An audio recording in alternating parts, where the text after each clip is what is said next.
तुम एक बार सोच कर देखो आज की हमारी पीढ़ी की हालत क्या हो गई है। 20 से 22 साल के लड़के खुद का रिचार्ज करने के लिए भी अपने पिताजी से पैसे मांगते हैं, क्योंकि हमें बचपन से सिखाया ही नहीं गया कि पैसा कमाना भी एक कला है। आप विदेशों में देखो, वहाँ 12 से 13 साल के बच्चे अपने छोटे छोटे काम से पैसे कमा रहे हैं। कोई अखबार बांटता है, कोई ऑनलाइन कुछ बेचता है, कोई ऐप बनाता है, क्योंकि उन्हें सिखाया गया है काम छोटा नहीं होता, इरादा छोटा होता है।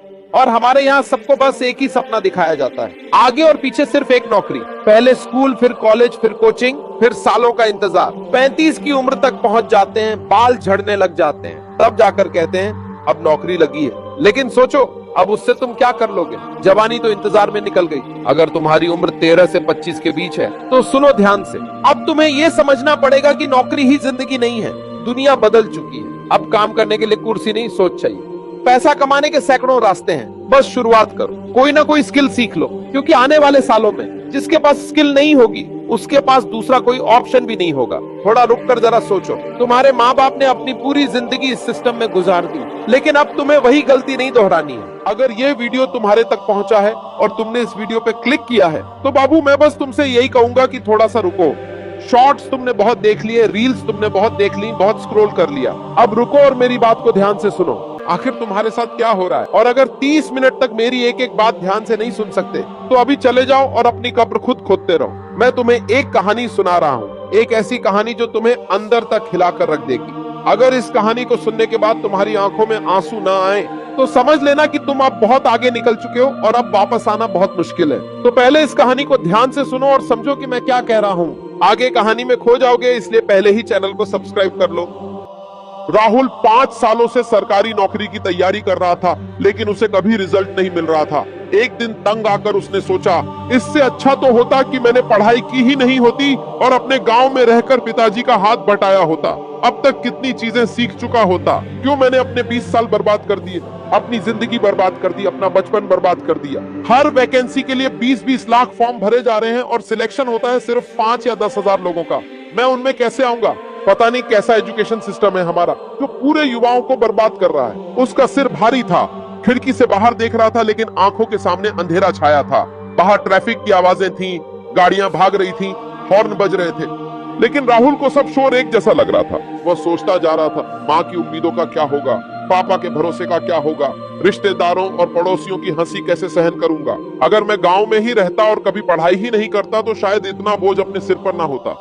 यहाँ तो हर रोज लगता है कि मैं असफल हूँ, सब मुझसे आगे निकल गए। इतना सोचते सोचते उसके कानों में अचानक ट्रेन की आवाज पड़ी। सीटी की तीखी आवाज ने उसे जैसे नींद से जगा दिया। उसने घड़ी देखी, यही तो वही समय है जब उसके गांव की ट्रेन निकलती है। राहुल को उस वक्त किसी ने पुकारा नहीं था, लेकिन उसे लगा जैसे जिंदगी खुद उसे बुला रही हो। बिना ज्यादा सोचे उसने बैग उठाया, जरूरी सामान रखा और बाकी सब वैसे ही छोड़ दिया। किताबें, नोट्स, फॉर्म्स, सब। अब मुझे इस सब से बाहर जाना है। वह तेजी से स्टेशन पहुंचा।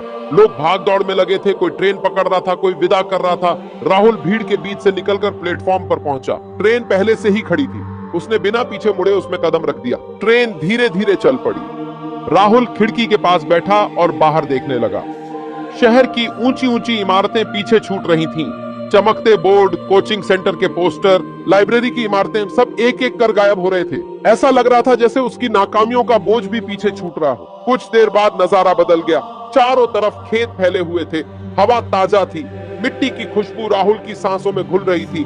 उसे बचपन याद आ गया। वह भी इसी ट्रेन से गांव से शहर आया था। तब उसके हाथ में बैग नहीं बल्कि माँ का आशीर्वाद और पिता की उम्मीदें थी। आज वही ट्रेन उसे वापस ले जा रही थी, लेकिन हाथ में उम्मीदें नहीं, थकान थी। यात्रा लंबी थी। राहुल बार बार सोचता रहा, क्या वाकई मैंने गलत किया? क्या सचमुच पढ़ाई छोड़कर गांव लौट जाना मेरी हार है, या फिर ये एक नया शुरुआत होगी? उसका मन कभी डरता, कभी सुकून पाता। आखिरकार ट्रेन उसके गांव के स्टेशन पर पहुंची। प्लेटफॉर्म वही पुराना था, पान की दुकान अभी भी थी, कुली वैसे ही आवाजें लगा रहे थे। राहुल ने जैसे ही बाहर कदम रखा उसे लगा कि उसने कोई बोझ उतार दिया हो। गांव के रास्तों पर चलते हुए उसका मन भारी जरूर था, लेकिन आंखें चमक रही थी। घर पहुंचकर माँ ने उसे देखा तो चौंक गई। अरे तू अचानक कैसे आ गया? राहुल ने मुस्कुराने की कोशिश की और कहा, बस माँ, अब यहीं रहना है। पिता चुप थे। उन्होंने कुछ कहा नहीं, बस सिर हिलाया। शायद वे समझ गए थे कि बेटे का दिल टूट चुका है। अगले कुछ दिन राहुल गांव में ही रहा। सुबह खेतों में जाता, कभी पिता का हाथ बटाता, कभी चौपाल पर बैठ जाता। पुराने दोस्तों से मिला, सब उसे देखकर खुश हुए, लेकिन उसके मन में खालीपन था। वह सोचता, क्या अब यही मेरी जिंदगी है या फिर कोई और रास्ता खुलेगा। इसी बीच गांव में अचानक एक अजीब सी खबर फैली।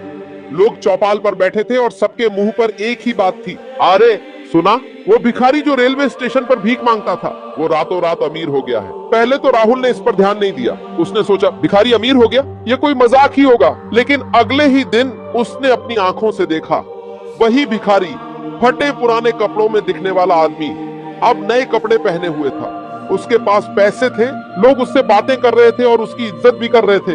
राहुल दंग रह गया। ये कैसे हो सकता है? जो आदमी सालों से भीख मांग रहा था, वह अचानक अमीर कैसे बन गया? इसके पीछे जरूर कोई राज है। उसके मन में जिज्ञासा और बेचैनी दोनों बढ़ गई। मुझे इस भिखारी से मिलना ही होगा, उसकी कहानी जाननी होगी, शायद उसके पास मेरे सवालों का जवाब हो। और इसी सोच के साथ राहुल के जीवन की दिशा बदलने वाली थी। राहुल के मन में वही सवाल गूंज रहा था, आखिर यह भिखारी रातों रात अमीर कैसे बन गया? गांव में यह खबर जंगल की आग की तरह फैल चुकी थी। औरतें कुएं पर पानी भरते हुए इसी बारे में बातें कर रही थीं। बच्चे खेलते खेलते भिखारी की नकल कर रहे थे, मुझे भीख दो, मुझे भीख दो, और फिर हंसते हुए कहते, अब तो इसे पैसों की जरूरत ही नहीं। राहुल को यह सब सुनकर और भी अजीब लग रहा था। क्या जिंदगी इतनी जल्दी पलट सकती है? क्या एक भिखारी भी अमीर बन सकता है? अगर हाँ तो कैसे? एक शाम राहुल ने तय किया कि वह खुद जाकर उस भिखारी से मिलेगा। वह रेलवे स्टेशन की तरफ निकल पड़ा, वही पुराना स्टेशन जहां उसने बचपन में पिता का हाथ पकड़ा था, जहां से शहर की ट्रेन पकड़ी थी, और अब वही जगह उसके नए सवालों का जवाब छुपाए बैठी थी। राहुल प्लेटफॉर्म पर पहुंचा तो देखा लोग उस भिखारी के आसपास खड़े थे, मगर अब वह भिखारी पहले जैसा नहीं दिखता था। अब उसके चेहरे पर आत्मविश्वास था, आंखों में चमक थी। उसने साधारण लेकिन साफ सुथरे कपड़े पहन रखे थे। पास में एक छोटी सी मेज थी जिस पर फूलों की टोकरी रखी हुई थी। लोग आते, उससे फूल लेते और पैसे देकर चले जाते। राहुल हैरान रह गया। ये वही आदमी है, वही जो कल तक अपने गंदे कटोरे में सिक्के गिरने का इंतजार करता था। अब ये फूल बेच रहा है और लोग खरीद भी रहे हैं। उसने हिम्मत जुटाई और पास जाकर बोला, चाचा, आपसे कुछ पूछना था। भिखारी ने मुस्कुराकर उसकी तरफ देखा। हाँ बेटा, पूछो।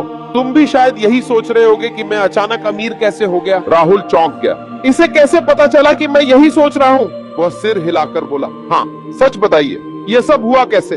भिखारी ने गहरी सांस ली। उसकी आंखें जैसे कहीं और खो गईं। बेटा, ये कहानी मेरी नहीं है, ये सीख है, और अगर ध्यान से सुनोगे तो शायद तुम्हारी जिंदगी बदल जाए। राहुल चुपचाप वहीं बैठ गया। स्टेशन पर लोग आते जाते रहे, ट्रेनें सीटी बजाती रहीं, लेकिन राहुल का ध्यान अब सिर्फ उस भिखारी पर था।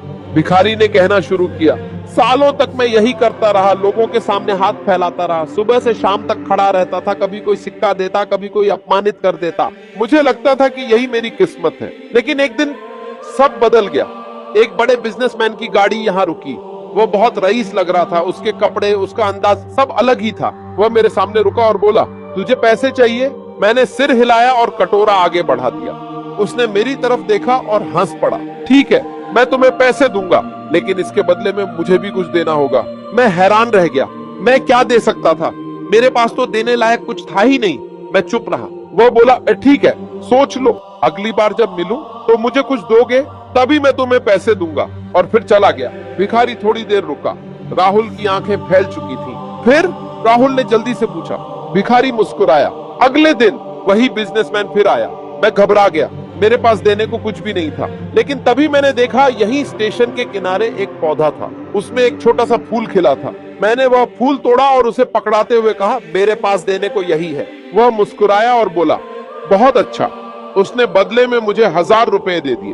उस दिन मुझे समझ आया कि इस दुनिया में हर चीज की कीमत होती है, कोई चीज फालतू नहीं है। मैंने उस फूल की अहमियत पहली बार जानी। उसके बाद से मैंने ठान लिया कि अब मैं भीख नहीं मांगूंगा। मैंने फूल तोड़ने शुरू किए, उन्हें बेचने लगा, लोग लेने लगे।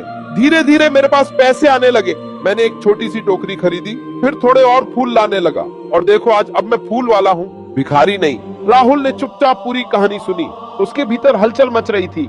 मतलब इंसान के पास हमेशा कुछ होता है बेचने के लिए, बस समझ नहीं पाता कि वो चीज क्या है। भिखारी ने आगे कहा, बेटा, उस बिजनेसमैन ने मुझे सिर्फ पैसे नहीं दिए, उसने मेरी सोच बदल दी, और यही सोच इंसान को अमीर बनाती है। राहुल की आंखें गीली हो गईं। उसे लगा जैसे किसी ने उसके अंदर जमी धूल साफ कर दी हो।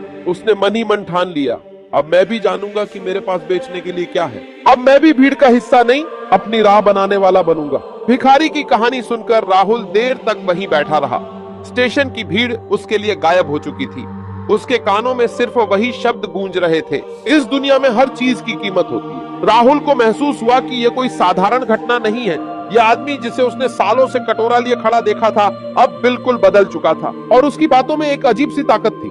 राहुल ने झिझकते हुए पूछा, चाचा, अगर आप बुरा ना माने तो एक बात पूछूं? जब आपके पास कुछ नहीं था, तब आपने फूल देने का सोच कैसे लिया? और ये सब इतना आसान कैसे हो गया? मैं खुद 5 साल से मेहनत कर रहा हूँ, पर मेरे हिस्से में सिर्फ नाकामी आई है। भिखारी ने राहुल की आंखों में देखा, वहाँ निराशा भी थी, सवाल भी। वह हल्का सा मुस्कुराया। बेटा, आसान कुछ नहीं था। जब मैंने पहली बार फूल बेचने की सोची, तब लोगों ने मुझ पर हंसा था। बोले, ये भिखारी अब व्यापारी बनेगा? लेकिन मैं जान चुका था कि अगर मुझे जिंदगी बदलनी है तो मुझे भीड़ की हंसी की परवाह छोड़नी होगी। और सुनो, इंसान की सबसे बड़ी गलती यही है, वो सोचता है कि उसके पास कुछ नहीं है। सच तो यह है कि हर किसी के पास देने के लिए कुछ न कुछ होता है। राहुल चुप रहा। वह सोच रहा था, क्या मेरे पास भी कुछ है? क्या मैं भी कुछ बेच सकता हूँ? लेकिन उसे जवाब नहीं मिल रहा था। भिखारी ने जैसे उसके मन को पढ़ लिया हो। बेटा, अगर तू सचमुच जानना चाहता है कि अमीर बनने का रास्ता क्या है, तो मैं तुझे 5 नियम बताऊंगा। लेकिन याद रखना, ये किताबों में लिखे नियम नहीं होंगे। ये मेरे खून पसीने से निकले हुए हैं। इन्हें समझना आसान नहीं, पर अगर समझ गया तो तेरा जीवन बदल जाएगा। राहुल का दिल जोर जोर से धड़कने लगा। 5 नियम, यही वो चीज हो सकती है जिसकी मुझे तलाश थी। उसने तुरंत कहा, हाँ चाचा, मुझे बताइए, मैं सुनने के लिए तैयार हूँ। भिखारी ने गहरी सांस ली और बोला, नहीं बेटा, अभी नहीं, जल्दीबाजी मत कर। जो चीज सालों में सीखी है, उसे एक दिन में समझना नामुमकिन है। पहले तुझे ये साबित करना होगा कि तू सचमुच बदलना चाहता है। जब तक तेरे मन में दृढ़ता नहीं होगी, तब तक कोई नियम काम नहीं करेगा। राहुल ने सिर झुका लिया। उसके अंदर से आवाज आई, हाँ, मैं बदलना चाहता हूँ, अब और नहीं। भिखारी ने उसकी तरफ हाथ बढ़ाया और कहा, ठीक है, कल सुबह यहीं स्टेशन पर मिलना। मैं तुझे पहला नियम बताऊंगा, और याद रखना, हर नियम तुझे अपनी आंखों से देखना होगा, सिर्फ सुनकर नहीं समझ पाएगा। राहुल ने हाँ में सिर हिलाया। उसके अंदर अजीब सा उत्साह जाग रहा था, जैसे इतने सालों की नाकामी के बाद अब कोई दरवाजा खुलने वाला हो। उस रात राहुल घर लौटा तो सो नहीं सका। माँ पूछती रही, क्या हुआ बेटा, कुछ सोच रहे हो? लेकिन राहुल ने कुछ नहीं बताया। उसने बस कहा, माँ, कल से सब बदल जाएगा। रात भर वह करवटें बदलता रहा। दिमाग में बार बार वही सवाल आता, पहला नियम क्या होगा? कहीं ये सब झूठ तो नहीं? लेकिन अगर सच हुआ तो? अगर सचमुच मेरी जिंदगी बदल सकती है? सुबह होते ही राहुल स्टेशन की ओर निकल पड़ा। सूरज की किरणें खेतों पर चमक रही थीं, हवा ताजगी से भरी थी, लेकिन राहुल के दिल की धड़कनें तेज थीं। स्टेशन पर पहुंचते ही उसने देखा, भिखारी पहले से मौजूद था, लेकिन आज वह पहले जैसा भिखारी नहीं लग रहा था। उसने साफ कपड़े पहने थे और उसकी टोकरी में ताजे फूल रखे हुए थे। लोग आते, मुस्कुराकर उससे फूल लेते, पैसे देते और चले जाते। राहुल पास गया और बोला, चाचा, मैं आ गया। भिखारी ने उसकी तरफ देखा और बिना समय गंवाए कहा, ठीक है, आज मैं तुझे पहला नियम बताता हूँ। याद रख, अमीर बनने का पहला नियम है, देना सीखो। इस दुनिया में जो देता है वही पाता है। तू चाहे समय दे, मेहनत दे, या एक फूल ही क्यों ना दे, देना जरूरी है। जब तक इंसान सिर्फ लेने के बारे में सोचता रहेगा, वह भिखारी ही रहेगा। जब वह देना शुरू करता है, तभी से वह अमीर बनने की तरफ बढ़ता है। राहुल ने ध्यान से सुना।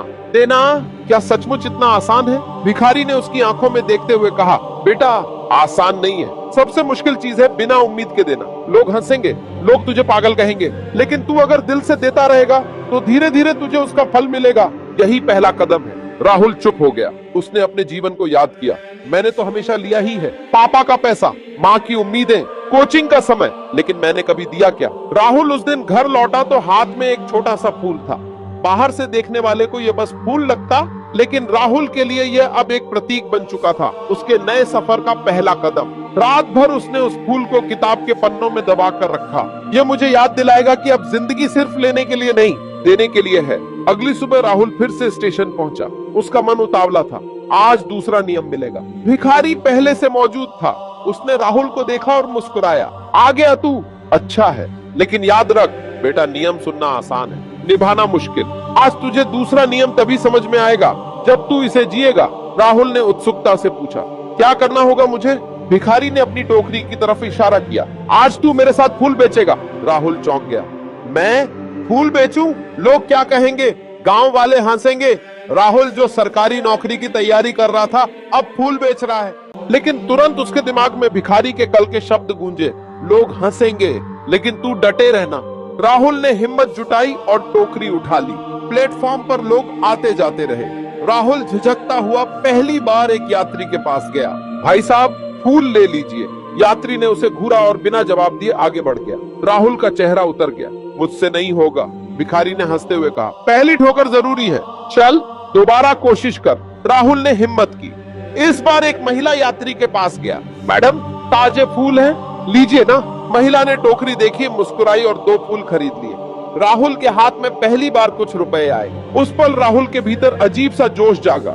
मैं कर सकता हूँ। धीरे धीरे उसने और लोगों से बात करनी शुरू की। कभी कोई मना कर देता, कभी कोई हंस देता, लेकिन कई लोग फूल भी खरीद लेते। हर सिक्के के साथ राहुल को लगता कि उसका आत्मविश्वास लौट रहा है। कुछ घंटे बाद टोकरी खाली हो चुकी थी। राहुल थक चुका था, लेकिन उसके चेहरे पर मुस्कान थी। चाचा, आज तो मजा आ गया। मैंने कभी सोचा भी नहीं था कि मैं फूल बेच सकता हूँ। भिखारी ने सिर हिलाया और गंभीर स्वर में बोला, यही है दूसरा नियम बेटा।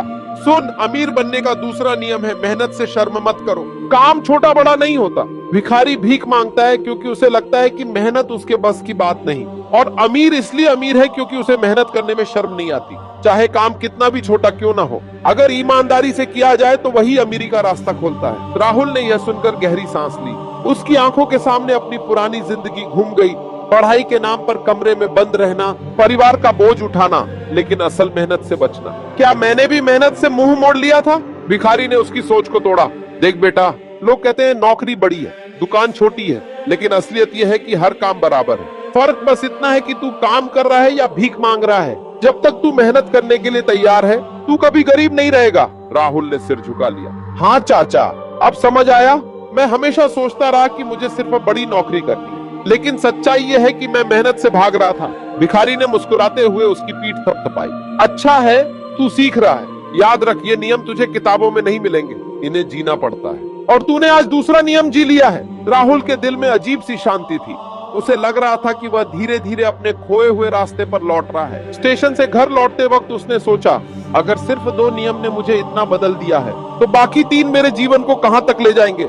लेकिन साथ ही एक डर भी था, क्या मैं अगले नियम निभा पाऊंगा या फिर बीच में हार मान लूंगा। वह घर पहुंचा तो पिता ने उससे पूछा, कहाँ था बेटा? राहुल ने पहली बार झूठ नहीं बोला। उसने साफ कहा, पिताजी, आज मैंने फूल बेचे। पिता ने आश्चर्य से देखा, लेकिन उनके चेहरे पर नाराजगी नहीं थी, बल्कि हल्की सी मुस्कान थी। अच्छा किया, मेहनत में कोई बुराई नहीं होती। राहुल को लगा जैसे उसके कंधों से बोझ उतर गया हो। उस रात उसने मन ही मन सोचा, कल तीसरा नियम सुनना है, और चाहे कुछ भी हो जाए, अब मैं पीछे नहीं हटूंगा। सुबह सुबह राहुल फिर स्टेशन पहुंचा। अब उसके कदम भारी नहीं, हल्के लग रहे थे। उसे पता था कि आज तीसरा नियम मिलेगा, लेकिन मन में हल्की बेचैनी भी थी। कल चाचा ने कहा था कि सिर्फ सुनने से कुछ नहीं होगा, जीना पड़ेगा। तो आज क्या इम्तिहान होगा? भिखारी, या कहें अब फूल वाला, पहले से मौजूद था। टोकरी में ताजे फूल थे और चेहरा हमेशा की तरह शांत। राहुल ने नमस्ते किया। चाचा, मैं तैयार हूँ, भिखारी ने मुस्कुराते हुए कहा। अच्छा है, आज तुझे तीसरा नियम सिखाना है, लेकिन याद रख, ये नियम समझना आसान है, निभाना मुश्किल। तैयार है तू? राहुल ने गहरी सांस ली। हाँ। भिखारी ने अपनी जेब से 500 रुपए का नोट निकाला और राहुल के हाथ में रख दिया। जा बेटा, इस पैसे से आज व्यापार कर, लेकिन शर्त ये है, शाम तक तू इसे बढ़ाकर मेरे पास लौट आएगा। अगर ये पैसा तेरा घट गया तो तू हार जाएगा। राहुल चौंक गया। पैसा? मेरे पास तो कभी इतना बड़ा नोट नहीं होता था, और अब इससे व्यापार कैसे करूंगा? अगर घाटा हो गया तो? उसके चेहरे पर डर साफ दिख रहा था। भिखारी ने तुरंत कहा, यही है तीसरा नियम बेटा। अमीर बनने का तीसरा नियम है, जोखिम उठाना सीखो। जिसे सिर्फ सुरक्षित खेलना आता है, वह कभी बड़ा नहीं बन पाता। जो जोखिम से डरता है, वही सालों तक वहीं का वहीं रह जाता है। याद रख, पैसा तभी बढ़ता है जब तू उसे काम पर लगाता है। अगर तू इसे सिर्फ जेब में रखेगा तो यह कागज का टुकड़ा बनकर रह जाएगा। राहुल ने नोट को कसकर पकड़ लिया। उसके दिल की धड़कनें तेज हो गई। ठीक है चाचा, मैं कोशिश करूंगा। वह स्टेशन से बाहर निकला। सड़क पर भीड़ थी, दुकानों पर लोग खरीदारी कर रहे थे। राहुल सोच रहा था, क्या करूं? 500 से क्या व्यापार हो सकता है? उसने सोचा कि वही काम दोहराए, फूल खरीद कर बेचे। लेकिन फिर याद आया कि यह तो आसान रास्ता है, जोखिम कहाँ है? भिखारी तो यही कह रहा था कि नई सोच लानी होगी। घूमते घूमते राहुल एक चाय की दुकान पर रुका। वहाँ भीड़ लगी थी। उसे ख्याल आया, यहाँ अगर मैं बिस्कुट बेचूं तो शायद लोग खरीद लें, लेकिन बिस्कुट कहाँ से लाऊं? वह तुरंत पास की किराने की दुकान पर गया। 500 में से 400 रुपए के पैकेट ले लिए, बाकी 100 रुपए जेब में रखे। फिर दुकान वाले से बात की, क्या मैं यहीं चाय पीने वालों को बिस्कुट बेच सकता हूँ? दुकान वाले ने पहले तो शक की नजर से देखा, फिर बोला ठीक है, लेकिन मुझे भी कुछ हिस्सा चाहिए। राहुल ने हामी भर दी। कुछ देर बाद राहुल चाय की दुकान के पास खड़ा था। बिस्कुट, ताजे बिस्कुट, चाय के साथ बिस्कुट ले लो। लोग पहले हंसने लगे, अरे ये तो वही लड़का है जो नौकरी की तैयारी कर रहा था, अब बिस्कुट बेच रहा है। लेकिन राहुल ने परवाह नहीं की, उसने दिल मजबूत किया और आवाज लगाता रहा। धीरे धीरे लोग खरीदने लगे, चाय के साथ बिस्कुट सबको भाने लगे। 2 घंटे में उसका सारा माल बिक गया। उसने हिसाब लगाया, 400 के बिस्कुट उसने 500 में बेच दिए, यानी 100 रुपए का मुनाफा। उसके हाथ कांप रहे थे खुशी से। मैंने कर दिखाया, मैंने जोखिम लिया और जीत गया। शाम को राहुल दौड़ते हुए स्टेशन पहुंचा। भिखारी वहीं बैठा था। राहुल ने मुस्कुराते हुए 500 का नोट और साथ में 100 रुपए और उसके हाथ में रख दिए। ये रहा आपका पैसा और ये है मुनाफा। भिखारी ने उसकी आंखों में देखा और गंभीर स्वर में कहा, शाबाश बेटा, तूने साबित कर दिया कि तू जोखिम उठाने से डरता नहीं। यही है तीसरा नियम। याद रख, अगर तू डर के कारण कदम पीछे खींच लेता तो तेरा पैसा खत्म हो जाता, लेकिन तूने हिम्मत दिखाई। यही फर्क है गरीब और अमीर में। राहुल की आंखों में चमक थी। उसे लग रहा था जैसे उसने कोई परीक्षा पास कर ली हो। भिखारी ने आगे कहा, लेकिन याद रख बेटा, जोखिम का मतलब पागलपन नहीं है। समझदारी से सोच समझकर उठाया गया जोखिम ही सही फल देता है। मूर्खता से उठाया गया कदम तुझे बर्बाद कर सकता है। फर्क बस इतना है, क्या तूने सोचे समझे कदम लिए या बिना सोचे कूद पड़ा। राहुल ने सिर हिलाया। हाँ चाचा, अब समझ आया, डर सिर्फ मन में होता है। अगर सोच समझकर कदम उठाओ तो हार नहीं, जीत भी मिल सकती है। भिखारी मुस्कुराया। अच्छा है, तू अब रास्ते पर चल रहा है, लेकिन अभी 2 नियम और बाकी हैं। और यकीन मान, असली कसौटी वहीं होगी। राहुल के दिल में उत्साह था। अब वह जान चुका था उसकी जिंदगी बदल रही है, लेकिन साथ ही उसके मन में डर भी था, अगर अगली बार असफल हो गया तो क्या मैं तब भी संभल पाऊंगा। उस रात राहुल देर तक सोचता रहा। उसके हाथ में वही फूल था और अब 100 रुपए का मुनाफा भी। लेकिन उसके दिमाग में सिर्फ एक बात गूंज रही थी, अब मैं जोखिम से नहीं डरूंगा। अगले दिन राहुल सुबह सुबह उठ गया। पिछली रात उसे नींद ठीक से नहीं आई थी। बार बार वही ख्याल आता रहा, जोखिम उठाना। हाँ, लेकिन अगली बार क्या होगा, अब आगे क्या सिखाएंगे चाचा। स्टेशन की तरफ जाते हुए उसकी चाल तेज थी। मन में उत्सुकता भी थी और डर भी। भिखारी पहले से वहां मौजूद था। टोकरी में फूल रखे थे, पर इस बार फूल कम थे और चेहरा गंभीर। राहुल ने देखा कि आज चाचा मुस्कुरा नहीं रहे। नमस्ते चाचा। भिखारी ने हल्की सी मुस्कान दी। नमस्ते बेटा, लगता है आज रात नींद नहीं आई। राहुल ने चौंक कर देखा।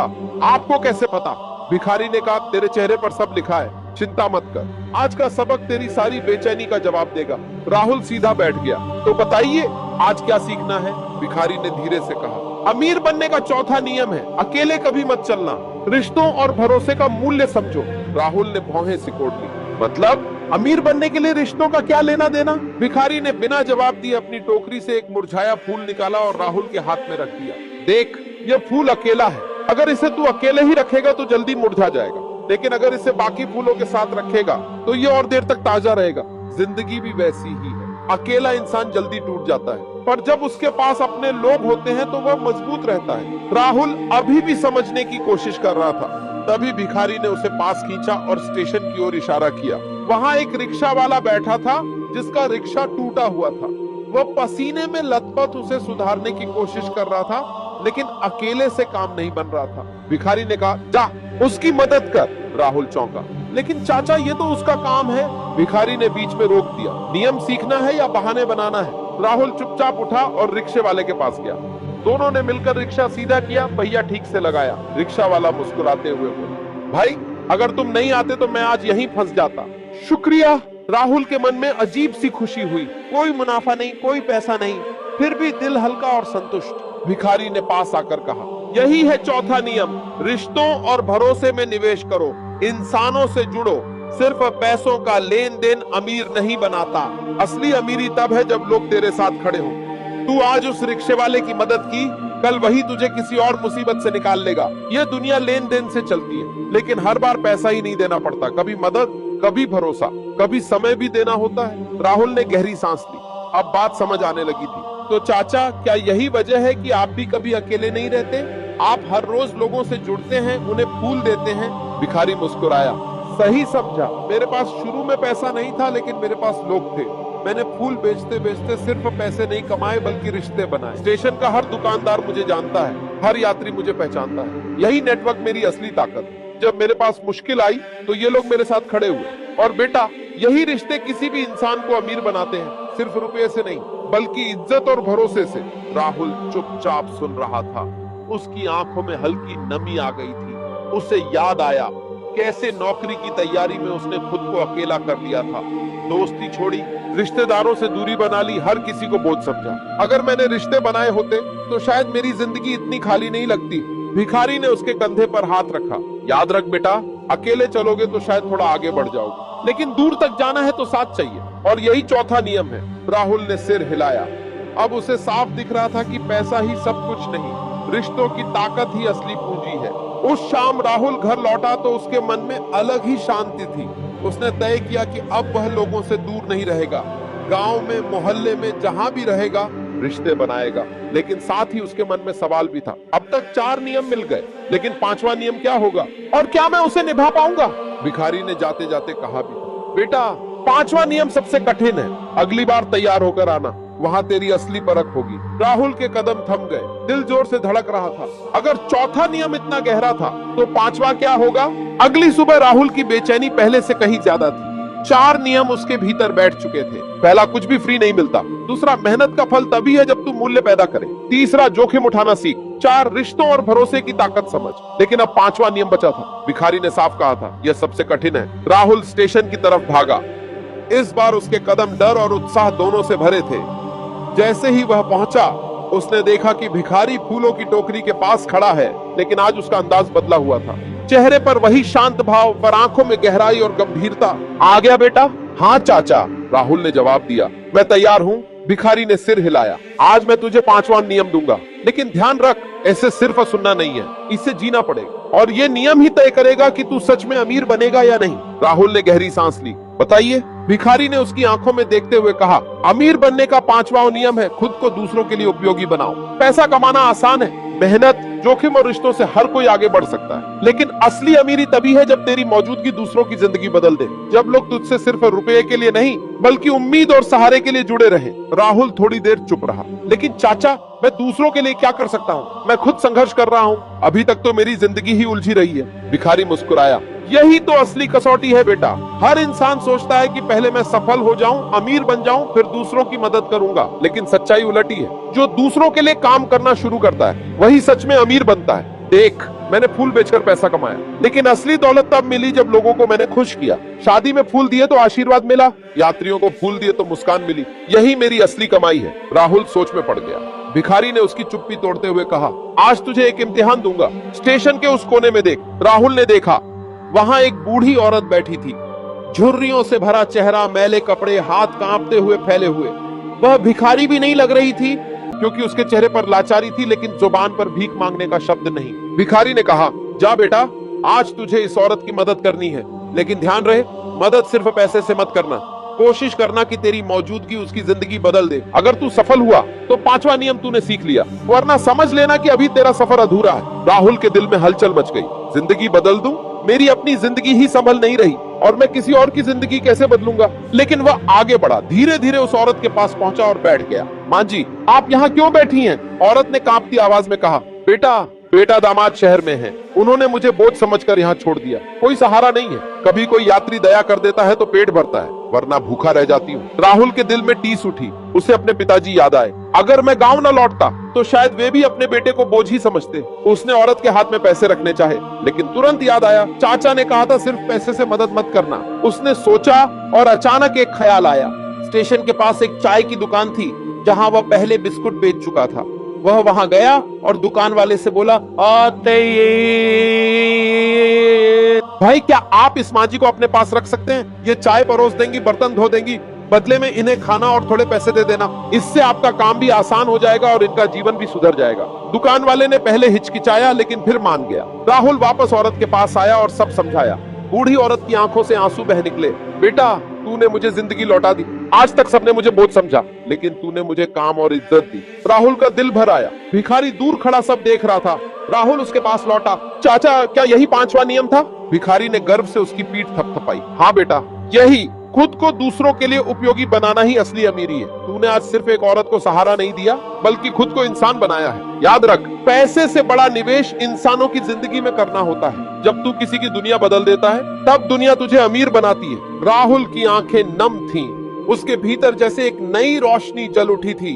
5वां नियम उसके दिल में उतर चुका था, लेकिन उसे अब भी नहीं पता था ये 5 नियम मिलकर उसकी जिंदगी को किस दिशा में ले जाएंगे। राहुल अब बदल चुका था। 5 नियम उसके दिल में उतर चुके थे, लेकिन असली परीक्षा अब शुरू होने वाली थी। नियम सीख लेना आसान था, पर उन्हें जिंदगी में जीना यही असली कसौटी थी। गांव लौटकर उसने सबसे पहले पिताजी से बात की। बाबा, मैं अब नौकरी के सपने के पीछे नहीं भागूंगा, मैं यहाँ रहकर कुछ काम करना चाहता हूँ। पिताजी चौंक गए। इतने साल बर्बाद कर दिए पढ़ाई में, अब गांव में क्या कर लेगा तू? राहुल ने शांत स्वर में कहा, बाबा, अब मैं जान चुका हूँ कि दुनिया सिर्फ डिग्रियों से नहीं चलती। मेहनत, जोखिम और रिश्तों से भी इंसान आगे बढ़ सकता है। मुझे मौका दीजिए। पिताजी चुप रहे, लेकिन उनकी आंखों में हल्की उम्मीद की चमक थी। अगले दिन राहुल ने गांव के चौपाल पर बैठकर सोचना शुरू किया। गांव में क्या जरूरत है, किस चीज से सबको फायदा होगा। तभी उसे याद आया कि गांव के लोग अक्सर फूलों के लिए शहर जाते थे, शादी, पूजा और मेलों के लिए। अगर यहाँ फूल की दुकान खोल दी जाए तो सबको आसानी होगी। उसने जोखिम उठाया, कुछ पैसे उधार लिए, खेत से कुछ फूल लाए और छोटा सा ठेला लगाया। लोग हंसे भी, अरे देखो, शहर जाकर सरकारी नौकरी न पा सका तो अब फूल बेच रहा है। लेकिन राहुल ने ध्यान नहीं दिया। धीरे धीरे लोग फूल खरीदने लगे।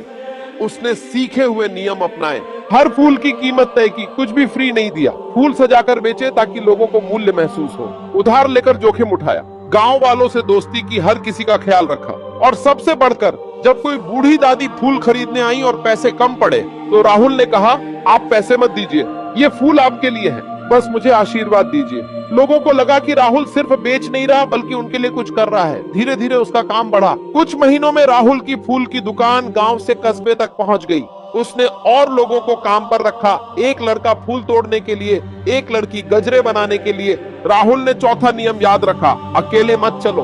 उसने काम बांटा, सबको साथ लिया। लोगों ने महसूस किया कि राहुल अब सिर्फ अपने लिए नहीं बल्कि पूरे गांव के लिए काम कर रहा है। लेकिन राह आसान नहीं थी। कस्बे में पहले से एक बड़ा फूल व्यापारी था। उसने राहुल को धमकी दी, या तो मेरा माल बेचेगा या यहाँ से दुकान हटाएगा, वरना पछताएगा। राहुल डर गया, लेकिन उसने तीसरा नियम याद किया, जोखिम उठाना। उसने व्यापारी की बात मानने के बजाय अपने फूलों की गुणवत्ता और सेवा बेहतर की। हर शादी ब्याह में वह खुद फूल पहुंचाता, हर ग्राहक से रिश्ते बनाए। धीरे धीरे लोग व्यापारी को छोड़कर राहुल के पास आने लगे। व्यापारी गुस्से में था, लेकिन राहुल ने शांति से कहा, भाई, हम दुश्मन नहीं, साथी बन सकते हैं। आप सप्लाई कीजिए, मैं बेचूंगा, दोनों को फायदा होगा। यही चौथा नियम काम आया, रिश्तों की ताकत। व्यापारी मान गया और दोनों साथ काम करने लगे। समय बीता, राहुल का कारोबार बड़ा हुआ। उसने फूलों के साथ साथ सजावट का काम भी शुरू कर दिया। गांव का लड़का जो पहले बिस्कुट बेच रहा था, अब पूरे इलाके का बड़ा व्यापारी बन चुका था। लेकिन राहुल को सबसे ज्यादा खुशी तब मिली जब उसने अपने गांव के बेरोजगार युवाओं को काम दिया। मेरे जैसा कोई और 20 साल किताबों में जिंदगी बर्बाद न करे, सबको मौका मिलना चाहिए। गांव वाले राहुल को अब सिर्फ व्यापारी नहीं बल्कि नेता मानने लगे। एक दिन वही भिखारी जिसने राहुल को 5 नियम सिखाए थे, अचानक गांव आया। अब वह बूढ़ा हो चला था। राहुल ने उसे पहचानते ही गले लगा लिया। चाचा, अगर आप ना होते तो मैं आज यहाँ ना होता। भिखारी ने मुस्कुराकर कहा, नहीं बेटा, मैंने सिर्फ रास्ता दिखाया, चला तू खुद है। राहुल ने उन्हें अपनी दुकान, गोदाम और काम करने वाले लोग दिखाए। गांव वाले भी इकट्ठा हो गए। सब कहने लगे, राहुल ने हमारे गांव को बदल दिया है। भिखारी की आंखों में आंसू थे।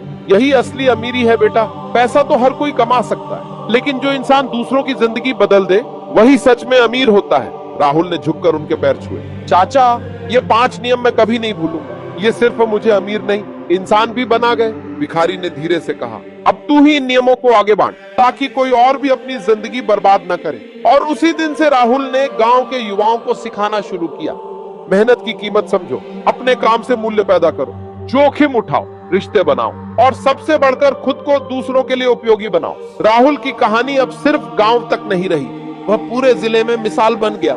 लोग कहते, जिस लड़के ने 20 साल किताबों में खपा दिए और खुद को नाकाम समझा, वही आज हजारों की जिंदगी का सहारा है। और राहुल हर बार मुस्कुराकर यही कहता, अमीर बनने का मतलब सिर्फ जेब भरी होना नहीं है, बल्कि दिल और रिश्ते भरना है। भिखारी की कही हुई बातें अब उसके जीवन का हिस्सा थी। राहुल ने 5 नियम सीखे, उन्हें जिया और साबित कर दिया कि सफलता डिग्री से नहीं, सोच से मिलती है। उसकी कहानी हर उस युवा के लिए आईना थी जो सपनों के पीछे भागते भागते खुद को खो देता है।